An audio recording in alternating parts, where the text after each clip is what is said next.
এবার তৈরি হচ্ছে ইন্ডাস্ট্রি, চারিপাশে চাকরি চাই চাকরি, সরকারি চাকরি 5 লক্ষ আমরা চাই অ্যাপয়েন্ট করতে। কিন্তু সিপিএম আর বিজেপি নেতাদের বলুন, দয়া করে বেকার যুবক যুবতীদের ভবিষ্যৎ নষ্ট না করবার জন্য এই চাকরিগুলোকে আটকাবেন না।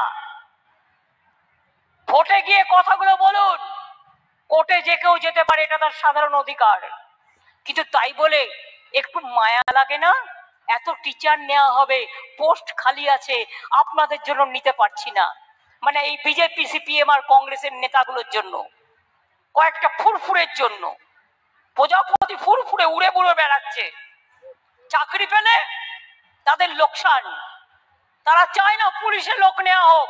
60,000 পুলিশ রিক্রুটমেন্ট হবে, প্রায় 1 লক্ষের মতো টিচার রিক্রুট হবে, বিভিন্ন দপ্তরে 5 লক্ষ ছেলে মেয়েকে নেওয়া হবে।